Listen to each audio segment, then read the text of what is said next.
Here we are with our book Rich Dad Poor Dad by Robert T. Kiyosaki for our new chapter, Chapter 2, Why Teach Financial Literacy.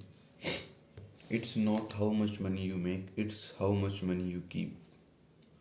In 1990, Mike took over his father's empire and is in fact doing a better job than his dad did. We see each other once or twice a year on the golf course.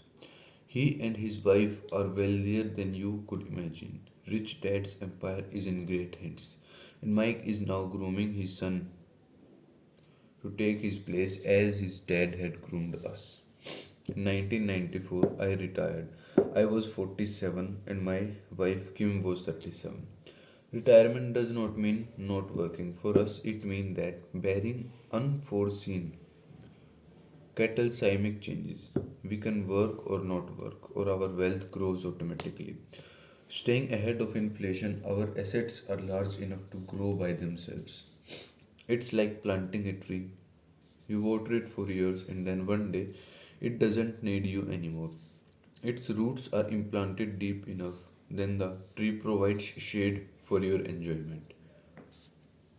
Mike chose to run the empire, and I choose to retire. Whenever I speak to groups of people, they often ask what I would recommend that they do. How do I get started? Is there a book you would recommend? What should I do to prepare my children? What is your secret to success? How do I make millions? Whenever I hear one of these questions, I am reminded of the following story. The richest businessman. In 1923, a group of our greatest leaders and richest businessmen held a meeting at the Edgewater Beach Hotel in Chicago. Among them were Charles Schwab, head of the largest independent steel company, Samuel Insulin, president of the world's largest unity, Howard Hobson, head of the largest gas company, Ivar Kunger, president of International Match Com, one of the largest companies of that time. Leon Fraser, president of Bank of International Settlements. Richard Whitney, president of the New York Stock Exchange. Arthur Cotton and Jesse Livermore, two of the biggest stock speculators, and Albert Fall, a member of President Harding's cabinet. 25 years later, nine of these titans ended their lives as follows. Shevak died penniless after living for 5 years on borrowed money. Ansel died broke in a foreign land, and Kruger and Cotton also died broke. Hobson went insane. Whitney and Albert Fall were released from prison, and Fraser and Livermore committed suicide. I doubt if anyone can say what really happened to these men. If you look at the date, 1923, it was just before the 1929 market crash and the Great Depression, which I suspect had a great impact on these men and their lives. The point is this: today we live in times of greater and faster changes than these men did. I suspect there will be many booms and busts in the coming years that will parallel the ups and downs these men faced. I am concerned that too many people are too focused on money and not on their greatest wealth, their education. If people are prepared to be flexible, keep an open mind, and learn, they will grow richer and richer despite tough changes. If they think money will solve problems, they will have a rough ride. Intelligence solves problems and produces money. Money without financial intelligence is money soon gone. Most people fail to recognize that in life it's not how much money you make, it's how much money you keep. We have all heard stories of lottery winners who are poor, then suddenly rich, and then poor again. They win millions, yet are soon back when they started. Or stories of professionals athletes who at the age of 24 are earning millions but are sleeping under a bridge 10 years later. I remember a story of a young basketball player who a year ago had millions. Today, at just 29, he claims his friend's attorney and accountant took his money and was forced to work at a car wash for minimum wage. He was fired from the car wash because he refused to take off his championship ring as he was wiping off the cars. His story made national news and he is applying his termination, claiming hardship and discrimination. He claims that the ring is all he has left, and if it was stripped away, he will crumble. I know so many people who became instant millionaires, and while I am glad some people have become richer and richer, I caution them that in the long run, it's not how much money you make, it's how much you keep, and for how many generations you keep it. So, when people ask, where do I get started, or tell me how to get rich quick, they often are greatly disappointed with my answer. I simply say to them what my rich dad said to me when I was a little kid. If you want to be rich, you need to be financially literate. That idea was drummed into my head every time we were together. As I said, my education dad stressed the importance of reading books, while my rich dad stressed the need to master financial literacy. If you are going to build the Empire State Building, the first thing you need to do is dig a deep hole and pour a strong foundation. If you are going to build a home in the suburbs, all you need to do is pour a 6-inch slab of concrete. Most people in their drive to get rich are trying to build an Empire State Building on a 6-inch slab. Our school system, created in agrarian age, still believes in homes with no foundation. Dirt floors are still the rage, so kids graduate from school with virtually no financial foundation.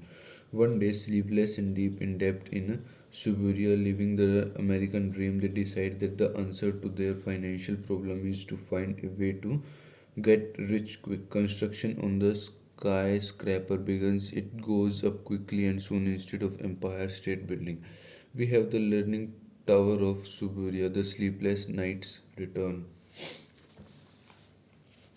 As for Mike and me, in our adult years, both of our choices were possible because we were taught to pour a strong financial foundation when we were just kids. Accounting is possibly the most confusing, boring subject in the world, but if you want to be rich long term, it could be most important of subject. For Rich Dad, the question was how to take a boring and confusing subject and teach it to kids. The answer he found was to make it simple by teaching it in pictures. Rich people acquire assets, the poor and middle class acquire liabilities that they think are assets.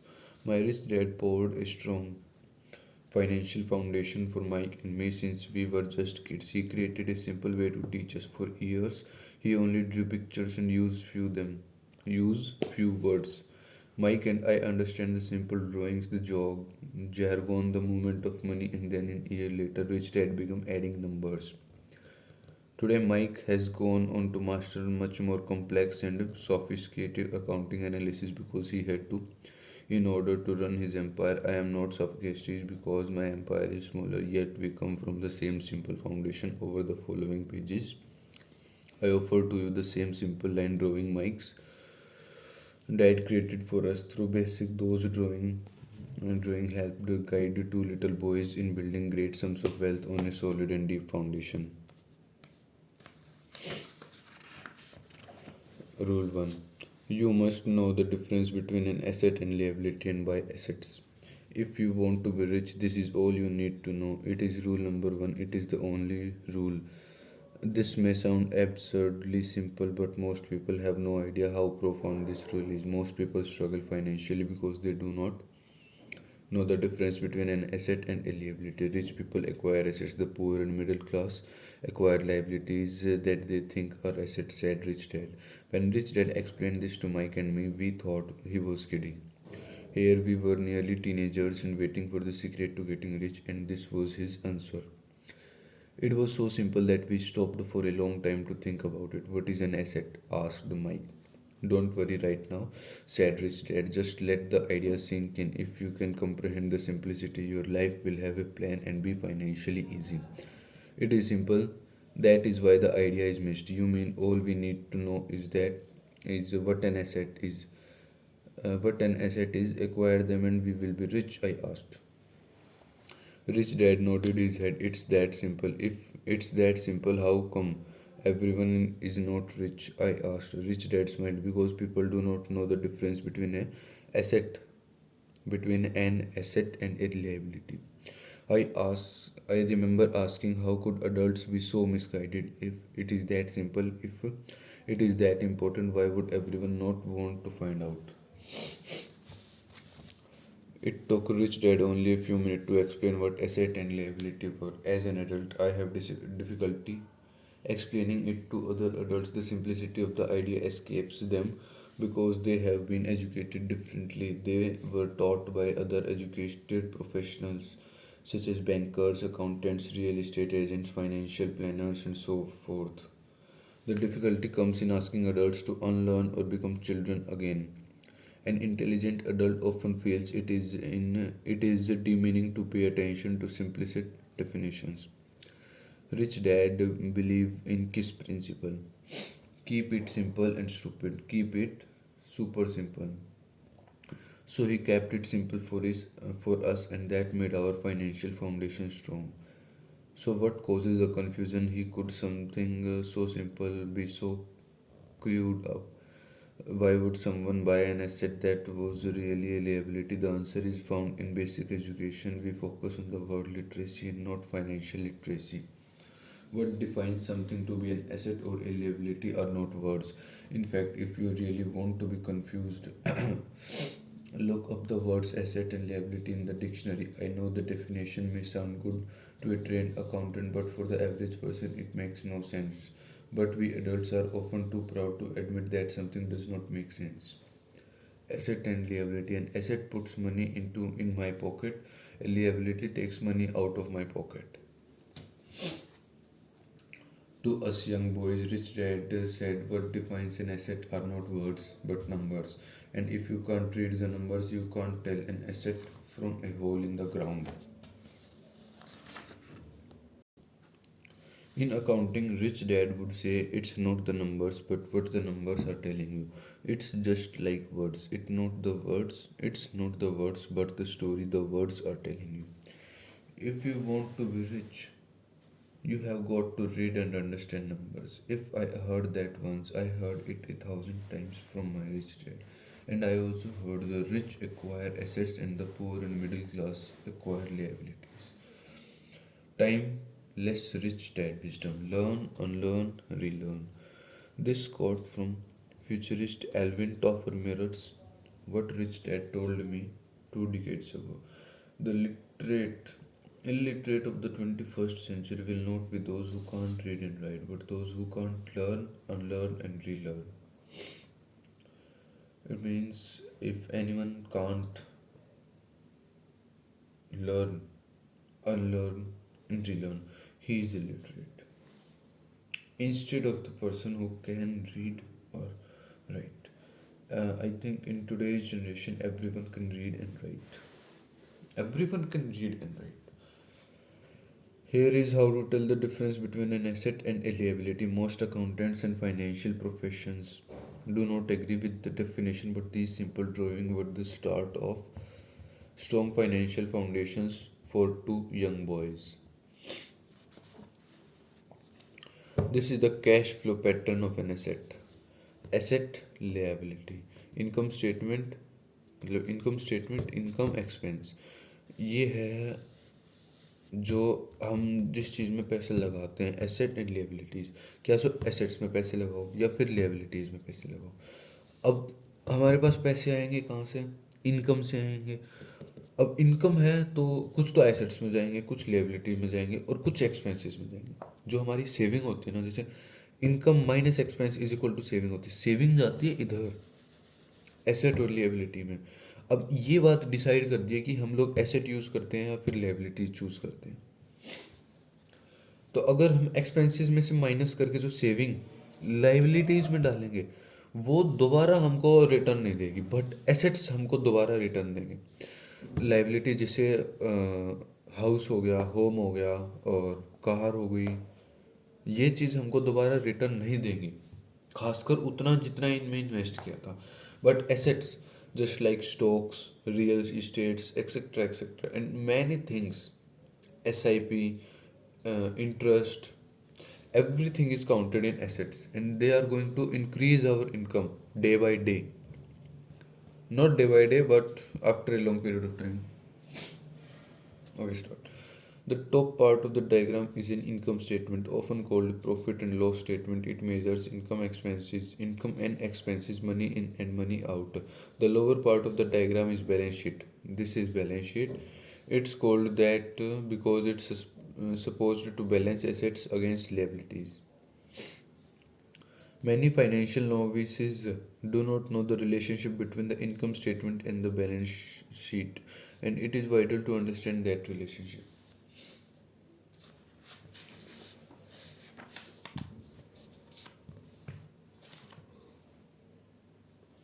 So, as I said earlier, my rich dad simply told two young boys that assets put money into your pocket, not simply and usable. This is the cash flow pattern of a liability. ये था asset का cash flow, ये है liability का cash flow. Assets क्या करते हैं? Assets income बढ़ाते हैं, मतलब अपने को पैसे दोबारा रिटर्न करते हैं, कुछ ना कुछ तो रिटर्न करेंगे, बस ठीक है।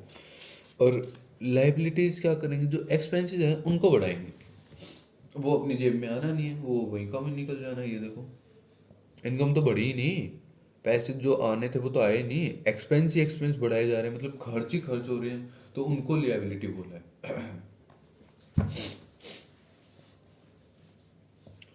Now that assets and liabilities have been defined through pictures, it may be easier to understand my definition in words.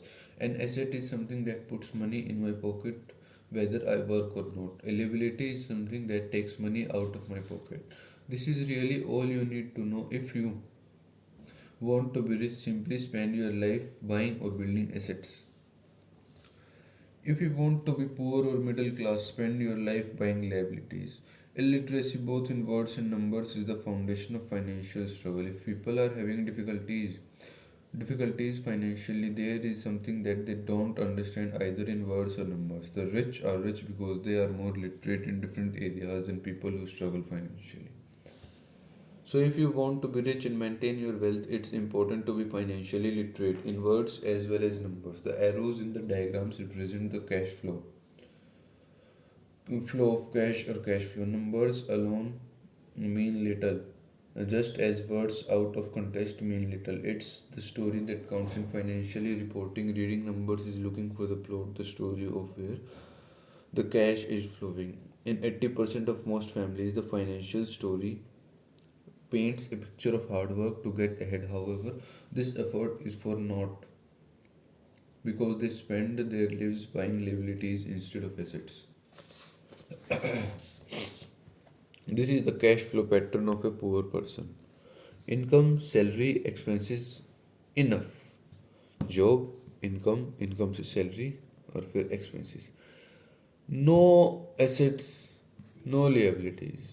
Assets होते तो ये इनकम कुछ ना कुछ बढ़ती रहती, लायबिलिटीज होते तो ये एक्सपेंसेस कुछ ना कुछ बढ़ते रहते। बट पुअर पर्सन की सेविंग्स ज़्यादा नहीं होती है क्योंकि इनकम ज़्यादा नहीं होती है, बट एक्सपेंसेस तो लगभग सबके सेम ही रहते हैं कि जो बेसिक नीड्स है वो तो पूरी करनी है भाई। टैक्सीज हो गया, rent, food, transportation, clothes, everything will be done by everyone, even the poors will do everything. This is the cash flow pattern of a person in the middle class.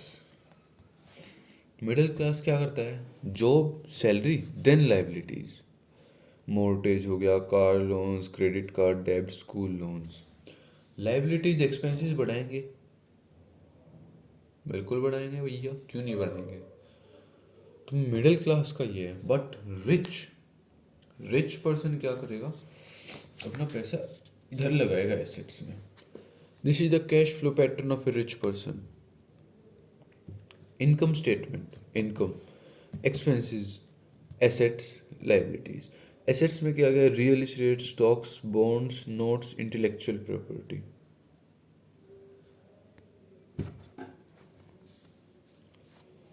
This is the cash flow of rich person. Income I direct assets में, assets से जो पैसे मिलेंगे वो income में. Expenses, no expenses. Liability मतलब छोटे मोटे तो है ही यार एक्सपेंसेस, सेविंग्स आती है ना इधर. लाइबिलिटीज में no, no no no no no no, no money should be debited from liabilities. This is the cash flow pattern of a rich person. I think it's the perfect way to increase your income whether you are working or not. Yep. All of these diagrams are obviously oversimplified. Everyone has lived expenses, living expenses, and the need for food, shelter, and clothing. The diagram shows the cash of flow through a middle class, poor, and wealthy person's life. It is the cash flow that tells the story of how a person handles his or her money. The reason I started with the story of the richest man in America is to illustrate the flow in believing that money will solve all problems. That is why I cringe whenever I hear people ask me how to get rich quicker or where they should start. I often hear I am in debt, so I need to make more money. But more money will often solve not the problem. In fact, it may compound the problem. Money often makes obvious our tragic human flaws, putting a spotlight on what we don't know. That is why all too often a person who comes into a sudden windfall of cash, let shame, inheritance, a pay raise, or lottery winning, soon returns to the same financial mess, if not worse than the mess they were in before. Money only accentuates the cash flow pattern running in your head. If your pattern is to spend everything you get, most likely to increase in cash will just result in an increase in spending. Thus, the saying "a fool and his money is one big party." Fool and his money is one big party.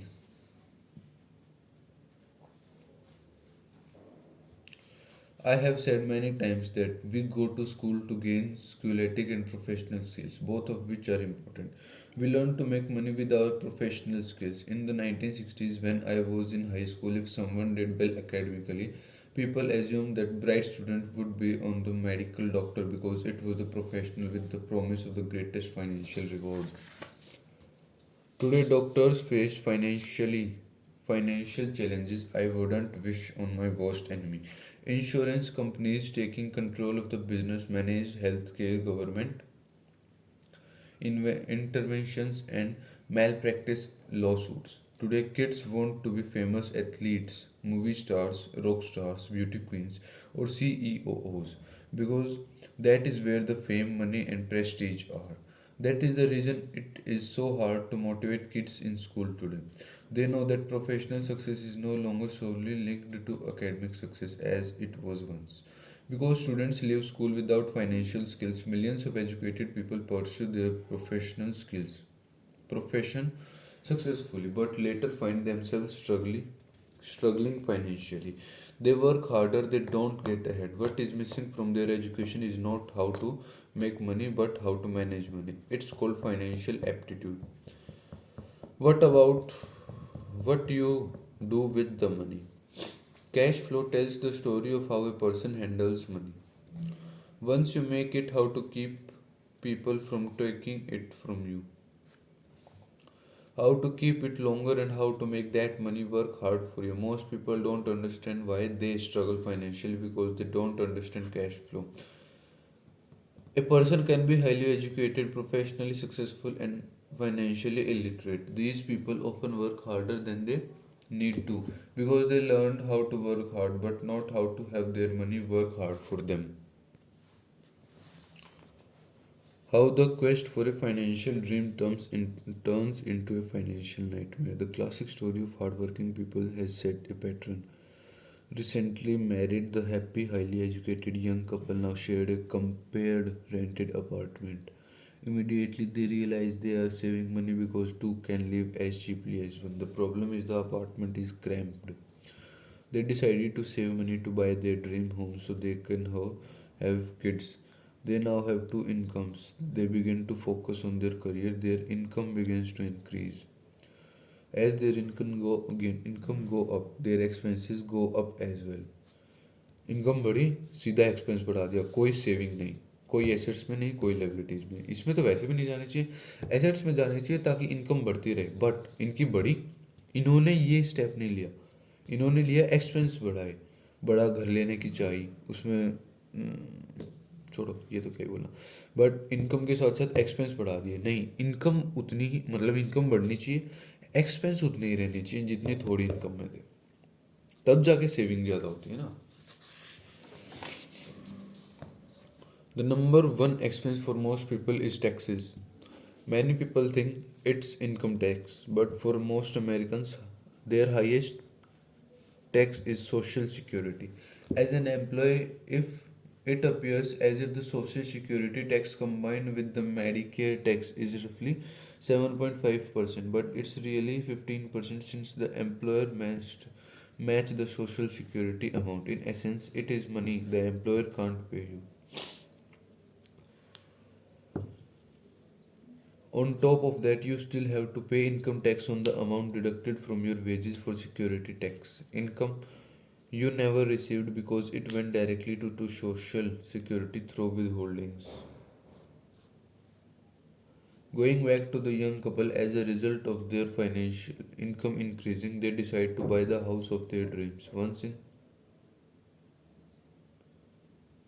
Once in their house with a mortgage, they have a new tax called property tax. Then they buy a new car, new furniture, new appliances to match their new house. All of a sudden, they wake up and their liabilities column is full of mortgage and credit card debt. Their liabilities go up. Fast forward to today, taxes and enlightenment programs. Taxes around the world are getting higher and higher as social demands for tax dollars require higher property, income, and sales or value added taxes. Higher incomes create even more of a bracket creep as tax rates because become more progressive, steeper to pay for social services, also called enlightenments. Today, the government faces serious challenges as enlightenment programs like Social Security and Medicare face insolvency. Income, expenses, liabilities. They are now trapped in the rat race. Pretty soon, a baby comes along and they work hard. The process repeats itself. Higher income cause higher taxes, also called bracket creep. A credit card comes in the mail. They use it and max it out. A loan company calls and say their greatest asset, their home, has appreciated in value because their credit is so good. The company offers a bill consolidation loan and tells them the intelligent thing to do is clear off loans and tells them the intelligent thing to do is to clear off the high interest consumer debt by paying off their credit cards. And besides, mortgage interest is a tax deduction. They go for it and pay off their high interest credit cards. They breathe a sigh of relief. Their credit card are paid off. They are now folded into consumer debt, into their home mortgage. Their payments go down because they extend their debt over 30 years. It is the smart thing to do.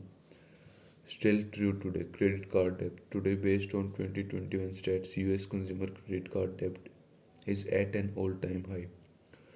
Dollar trip double 98.4 billion. Oh, it's just 1.6 billion dollar away from a trillion. Is it all bad debt or good debt? Do you know the difference? Their neighbor calls to invite them to go shopping. The Memorial Day sale is on. They promise themselves they will just window shop, but they take a credit card just in case. I run into this young couple all the time. Their names changes, but their financial dilemma is the same. They come to one of my talks to hear what I have to say. They ask me, can you tell us how to make more money? They don't understand that their trouble is really how they choose to spend the money do have.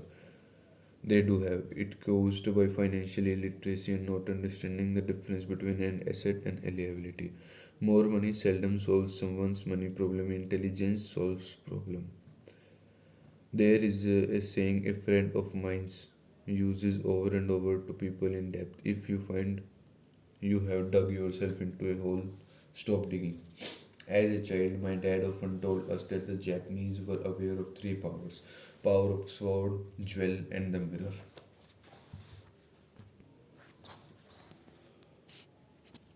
The sword symbolizes the power of weapons. America has spent trillions of dollars on weapons, and because of this, is a powerful military presence in the world. The jewel symbolizes the power of money.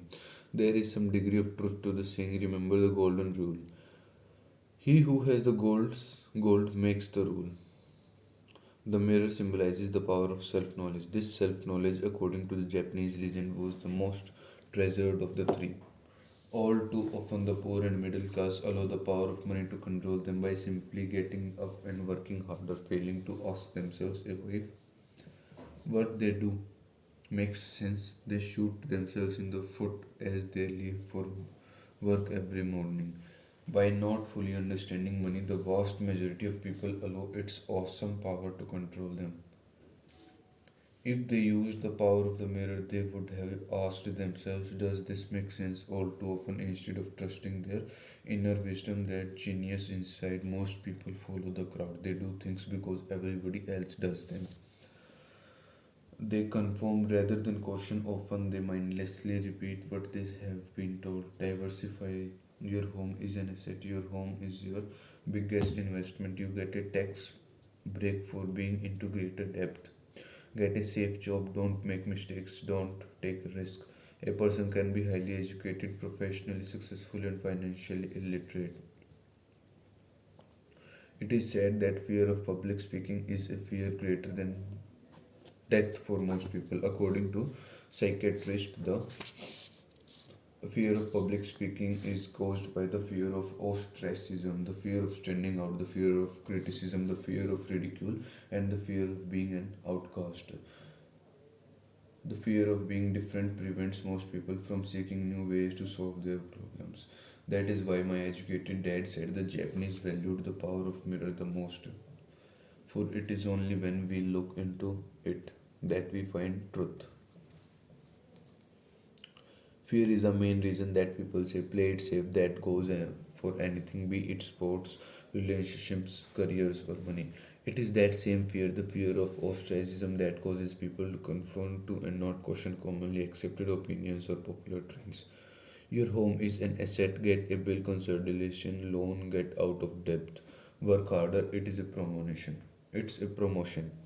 Somebody, I will be a vice president, save money when I get a raise, I will buy us a bigger house, mutual funds are safe. Many financial problems are caused by trying to keep up with their Jonas. Occasionally, we all need to look in the mirrors and be true to our inner wisdom rather than our fears. By the time Mike and I were 16 years old, we began to have problems in school. We were not bad kids, we just began to separate from the crowd. We worked for Mike's dad after school and on weekends. Mike and I often spent hours after work just sitting at a table with his dad while he held meetings with his bankers, attorneys, accountants, brokers, investors, managers, and employees. Here was a man who had left school at 13, who was now directing, instructing, ordering, and asking questions of educated people. They came at his beck and call and cringed when he didn't approve of them. Here was a man who had not gone along with the crowd. He was a man who did his own thinking and tested the wants.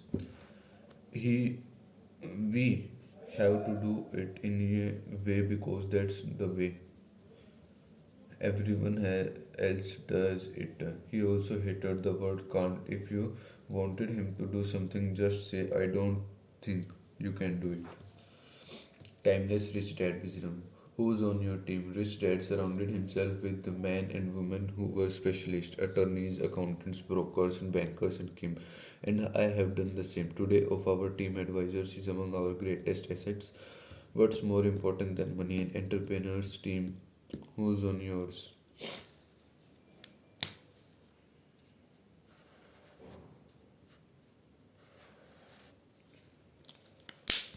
Mike and I learned more sitting in on his meeting than we did in our all years of school, college included. Mike's dad was not book smart, but he was financially educated and successful as a result. He told us over and over again, an intelligent person hires people who are more intelligent than he is. So Mike and I had the benefit of spending hours listening to and learning from intelligent people. But because of this, Mike and I couldn't go along with the standard dogma of our teacher and priest, and that caused problems. Whenever the teacher said, if you don't get good grades, you won't do well in the real world, Mike and I just raised our eyebrows when we were told to follow set procedures and not deviate from the rules. We could see how school discouraged creativity. We started to understand why our rich dad told us that schools are designed to produce good employees instead of employers. Occasionally, Mike.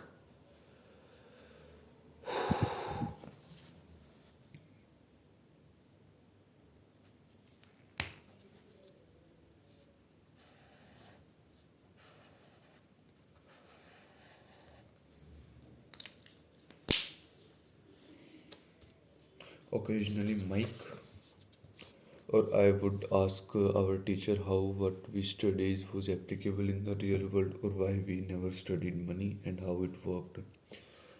To the latter question, we often got the answer that money was not important, but if we excelled in our education, the money would follow. The more we know about the power of money, the more distant we grew from the teachers and our classmates. My highly educated dad never pressured me about my grades, but we did begin to argue about money. By the time I was 16 and I probably had a far better foundation with money than both my parents. I could keep books. I listened to tax accountants, corporate attorneys, bankers, real estate brokers, investors, and by so forth. By contrast, my dad talked only to other teachers. One day, my dad told me that our home was his greatest investment. A not too pleasant argument took place when I showed him why I thought a house was not a good investment. Rich dad, liabilities, home. Poor dad, is an asset. The diagram above illustrates the difference in perception between my rich dad and my poor dad when it came to their homes. One day thought his house was an asset and the other dad thought it was a liability. I remember when I drew the following diagram for my dad showing him the direction of cash flow. I also showed him the ancillary expenses that went along with owning the home. A bigger home meant bigger expenses and the cash flow kept going out through the expense column. This is the cash flow, income expenses, assets, mortgage, home, liability, expenses. Okay. Today, people will challenge me on the idea of house not being an asset. I know that for many people, it is their dream as well as their largest investment, and owning your own home is better than nothing. I simply offer an alternate way of looking at this popular dogma. If my wife and I were to buy a bigger, flashier house, we realized it wouldn't be an asset. It would be a liability since it would take money out of our pocket. So here is the argument I put forth. I really don't expect most people to agree with it because your home is an emotional thing, and when it comes to money, high emotions tend to lower financial intelligence. I know from personal experience that money has a way of making every decision emotionally. When it comes to houses, most people work all their lives paying for a home they never own. In other words, most people buy a new house every few years, each time incurring a new 30-year loan to pay off the previous one. Even though people receive a tax deduction from for interest on mortgage payments, the people they pay for all their other expenses with after tax dollars even after they pay off their mortgages. My wife's parents were shocked when the property taxes on their home increased to $1,000 a month. They had already retired, so the increase put a strain on their budget. Houses do not always go up in value. I have friends who own $1 million for a home that today would sell for far less. The greatest losers of all are those for from missed opportunities. If all your money is tied up in your house, you may be forced to work harder because your money continues flowing out of the expenses column. Instead of adding to the asset column in the middle class cash flow pattern, if a young couple would put more money into their asset column early on, their later years would be easier. Their asset would have grown and would be available to help cover expenses. Making a decision to own a house that is too expensive in lieu of starting an investment portfolio impacts an individual in an at least the following three ways: loss of time during which other assets could have grown in value, loss of additional capital which could have been invested instead of paying high home maintenance expenses, loss of education. Too often, people count their house and saving and retirement plans as all they have in their asset column. Because they have no money to invest, they simply don't invest. This costs them investment experiences most never become what the investment world calls a sophisticated investor, and the best investments are usually first sold to sophisticated investors who then turn around and sell them to people playing it safe. I am not saying don't buy a house. What I am saying is that you should understand the difference between an asset and a liability. When I want a bigger house, I first buy assets that will generate the cash flow to pay for the house. My educated dad's personal financial statement best demonstrated the life of someone caught in the rat race. His expenses match his income, never allowing him enough left over to invest in assets. As a result, his liabilities are larger than his assets.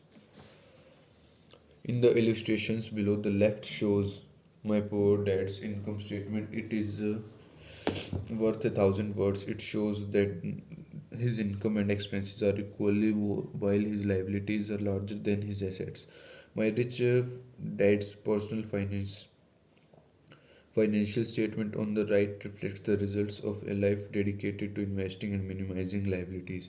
20 years ago today, your scorecard. Without a financial statement, you don't really know where you are in life's financial game. Like it or not, money tells the score of your game, and a financial statement is your scorecard.